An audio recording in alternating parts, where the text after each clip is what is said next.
It is Substitute Teachers Lounge for September 10th, 2024. We've all been substitute teaching several days. I want to go through, I don't really like the potpourri type episodes, but I think I've got them all focused into one general idea.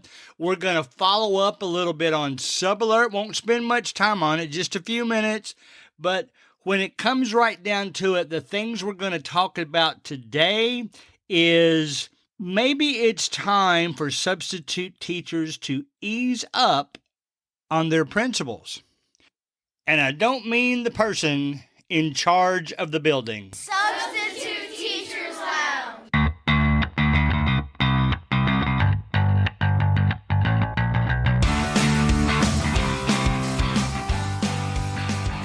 All right, Greg Collins. So far, I have had 12 days of substitute teaching, which is almost every day because I had a week in the middle of that where we were on a cruise, a full week. So I hope you guys are staying busy. I'm going to quickly bring up SubAlert one more time. By the way, last episode on SubAlert is now the new top episode of the last 6 months. So thank you for that. We're hitting that milestone often now, so I really appreciate you all listening. We're up to 82,000 downloads now, and I'm really excited about it. The students listen to it. They commented about it every day I substitute teach. So that's where that's going. So I really love the Instagram. It's funny. If you are following my Instagram account, you will see the types of things I'm doing. The students seem to like it. And the one that got over 2,000 views was one that I wasn't real crazy about because I did it. I liked the content, but I did it in a classroom one day during planning period. And I felt like it made me hold back a little bit because I have a loud voice and I didn't want it to carry and the other teachers hear it because the other teachers around me were also on planning and there wasn't any students making noise. They were in the related arts classes. But it turns out they kind of liked that one. I think they liked it because there was some Billie Eilish music playing in the background. But thanks for that as well, guys. Here's what I'm going to say about SubAlert. Just a quick follow-up. I told you I did a study. If you go to the Substitute Teachers Lounge Facebook group, you will have seen some postings there. I don't censor that. I don't let members, which we're getting close to 4,000 now, I don't let members directly attack each other, but I don't mind if they speak up strongly about what they believe in. A lot of the discussions on there, I would never do a podcast about because I think it would come over a little bit too strong, but I like that they're discussing that there. SubAlert came up again on that page, and someone just finally said, I refuse to pay for something that I can get free. Well, you know, from the last episode, I told you, you can make that back in less than a half a day. So if that's your attitude and you're in my area, I have checked it more recently, and in my area, the SubAlert alerts are coming through sometimes as much as 2 minutes before the Frontline app sends you an alert. So I'll just go ahead and take these jobs from you and you'll never see them. You'll never know that they even existed because I grabbed them from you because I knew they were out there before you did. And by the time it would have notified you, I've already accepted the job. So you don't see it. You never know because you didn't see it in the first place. I say that, and I intentionally came on a little bit strong because there's other aspects. You know, I made the comment that you can pay for it in less than half a day. Why wouldn't you do that?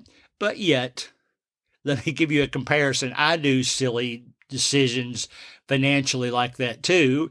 We went on a cruise, spent a few thousand on the cruise, but yet the night before we stayed at a place that was about an hour from the cruise ship and there was different routes in Florida to drive to get there. I chose to drive 30 minutes out of my way, or 30 minutes longer than the shorter route, just to save $6 on a tow, even though I had paid a substantial amount for the cruise itself. So who am I to tell somebody else that that is a silly financial decision? We're all different. Sometimes we'll drive a half an hour away just to fill up with gas, even though it's probably just saves us $2 to $3 a tank, but it just happens to be a few cents cheaper. We make decisions like that because that's our principles. I'm going to talk a little bit about the principles we use when we're coming in contact with students. You don't have to agree with this. In fact, I hope some of you don't, because I want to hear from you more. You can always email me at gregcollinssubstitute@gmail.com. You've got that link you can click that says text me right. It's right there in the episode. If you're looking at the episode, the what you can click is right there in front of you right now. So do that. I want to hear from more of you. I'm glad that we're growing and growing and growing, but I still want it to be more active as far as our interactions among each other. So that's all I will say on SubAlert. I am happy with it. I will continue to use it. Picked up another job this week within 10 seconds of when the teacher posted it, and they thought that was amazing. So, but let's move on to a different type of principle now. There are some of you that I don't care what anybody says to you, you ain't getting on social media.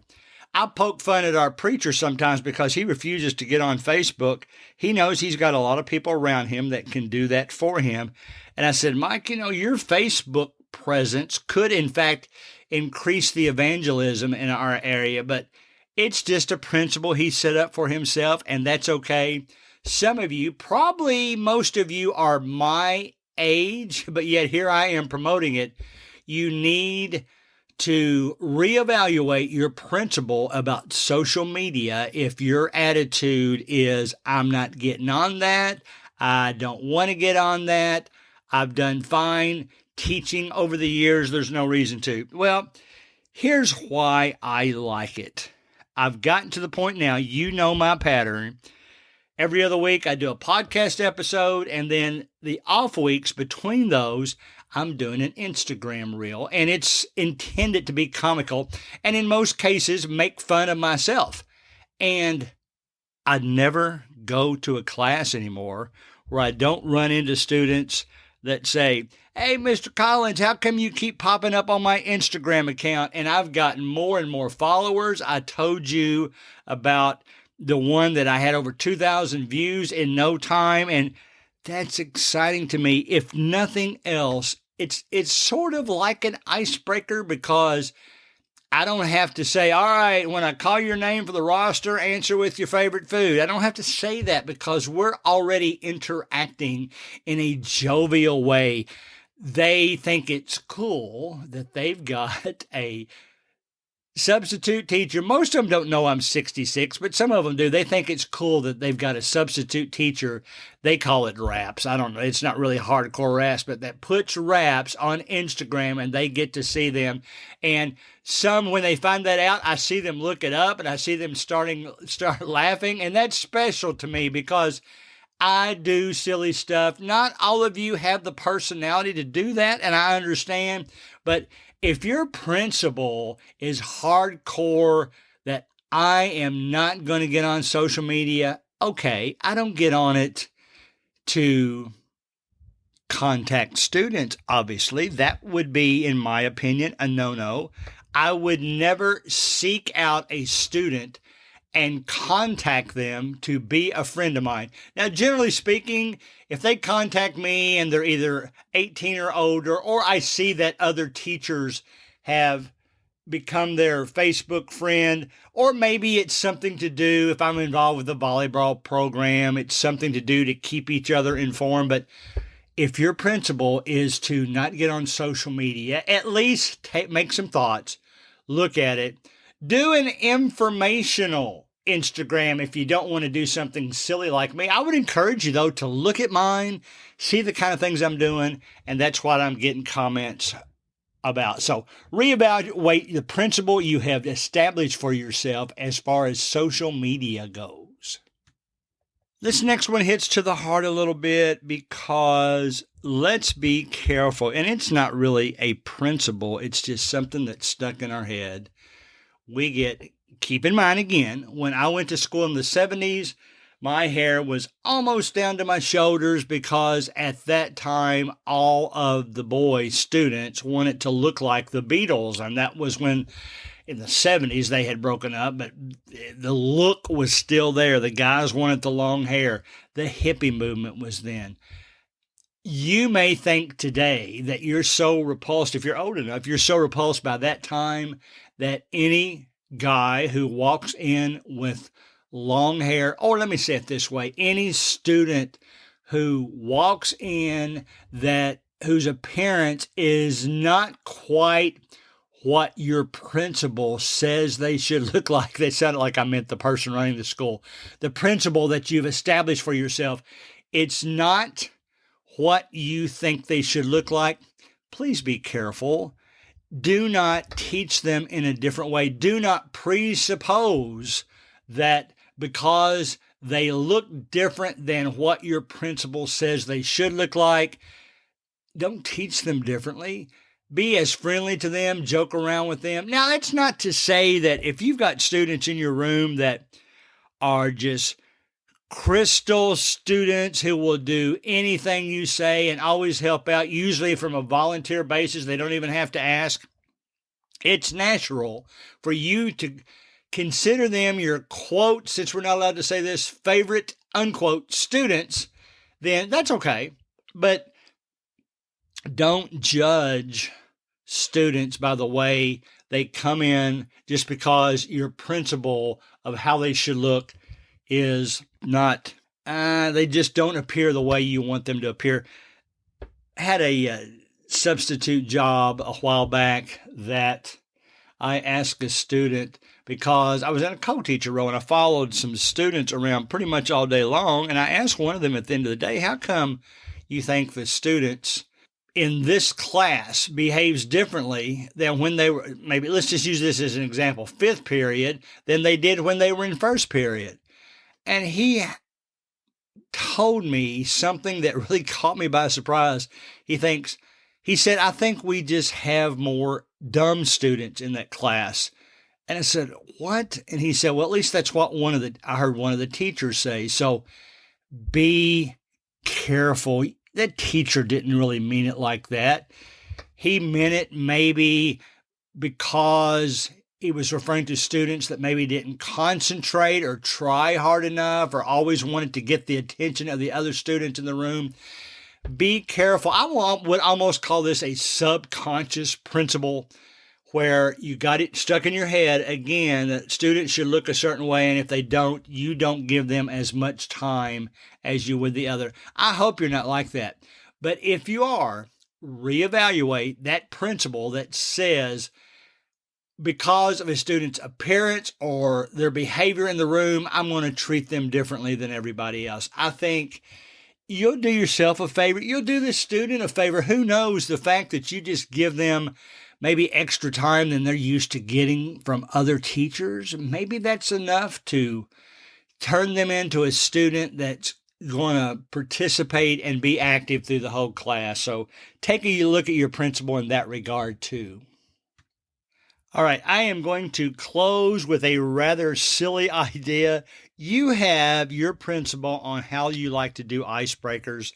Kids, typically speaking, now if you're teaching young kids, which I'm, elementary school kids, which I'm going to do for the first time on the 19th. I'm kind of looking forward to it, kind of a little bit anxious about it too.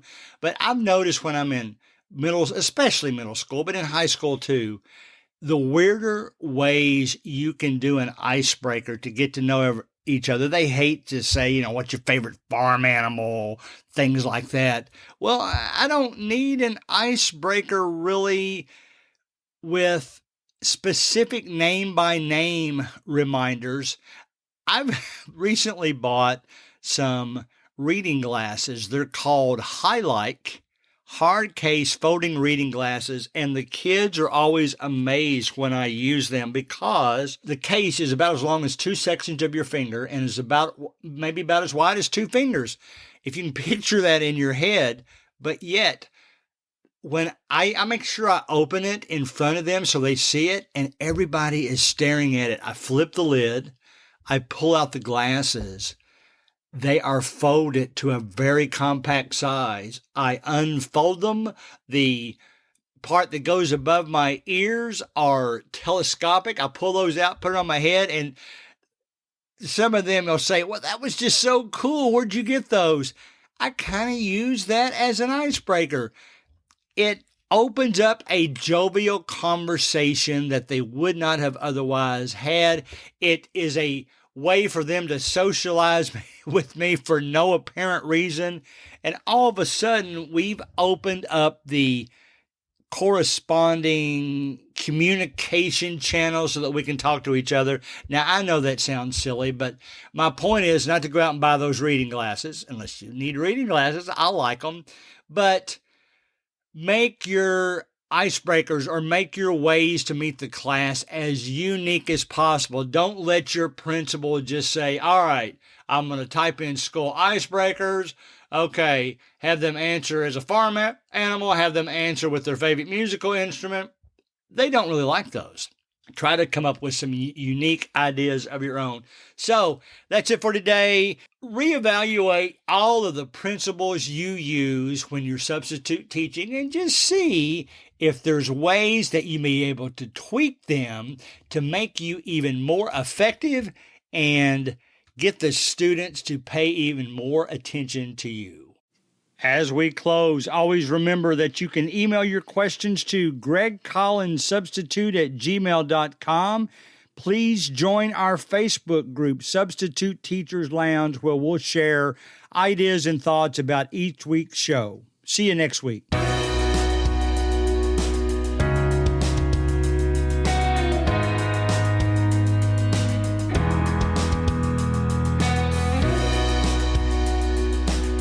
Music provided by Ben Sound.